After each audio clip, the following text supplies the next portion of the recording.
पाहताय प्रहार टीव्ही, सत्यमेव व्रतम। भोंदू कॅप्टन अशोक खरातला महिलेवरील अत्याचार प्रकरणी नाशिकच्या गुन्हे शाखेनं अटक केली आहे। यानंतर त्याचे अनेक कारनामे आता उघड होऊ लागलेत। पोलिसांना त्याच्या कार्यालयात 58 आक्षेपार्ह व्हिडिओ सापडले असून यामध्ये नेमकं काय आहे तपासानंतर उघड होईल। मुख्यमंत्री आणि गृहमंत्री देवेंद्र फडणवीस यांनी 2 आठवड्यांपूर्वीच संबंधित प्रकरणात लक्ष घातलं होतं। मुख्यमंत्र्यांनी पोलीस महासंचालकांशी बोलून या संदर्भात कारवाईचे आदेश दिले होते। संबंधित प्रकरणाचं गांभीर्य ओळखून खरातवर शक्य ती कडक कारवाई करण्याचे आदेश त्यांनी दिल्याचं आता समोर आलंय। आठवड्यापूर्वीच संबंधित प्रकरणात लक्ष घालत पोलीस महासंचालकांशी चर्चा केली होती आणि कारवाईचे आदेश दिले होते।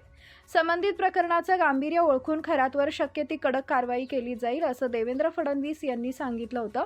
या प्रकरणात महत्त्वाचे सर्व गंभीर पुरावे, व्हिडिओ अशा सगळ्या गोष्टी ताब्यात घेण्यात आल्या होत्या। अशोक खरातला थांगपत्ता लागू न देता पहिल्यांदा पुरावे गोळे करण्यावर पोलिसांनी लक्ष केंद्रित केलं आणि मग कारवाई केली। खुद्द मुख्यमंत्र्यांनी वेळीच हस्तक्षेप करत लक्ष घातल्यानं खरात यांची सगळीकडून कोंडी करण्यात आल्याचं समजत आहे।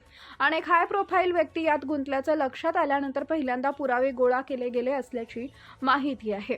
नाशिक क्राईम ब्रँचनं बलात्काराच्या गंभीर गुन्ह्यातील आरोपी अशोक खरात उर्फ स्वयंघोषित कॅप्टनच्या कशा मुसक्या आवळला याची रंजक कहाणी आता समोर आली आहे। स्वयंघोषित कॅप्टनला पकडण्यासाठी नाशिकच्या गुंडा स्क्वॉड पथकानं मंगळवारी रात्री घरात चोर चोरल्याचा बनाव करत आरडाओरडा केली आणि पोलीस पथक थेट खरातच्या घरात घुसले।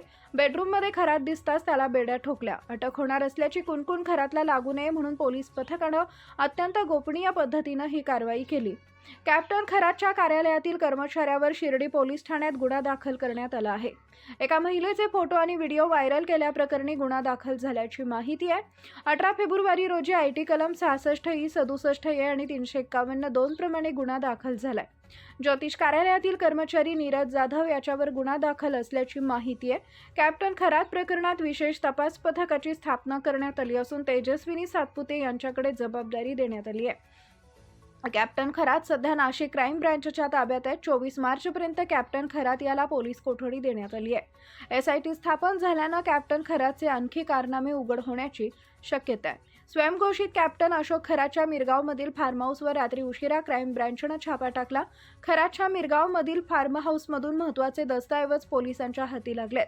खरातच्या मालमत्ता आणि अन्य काही महत्त्वाची कागदपत्र पोलिसांनी ताब्यात घेतलेत, तर खरातच्या फार्म हाऊसमधून एक पिस्तूल देखील पोलिसांनी जप्त केलाय।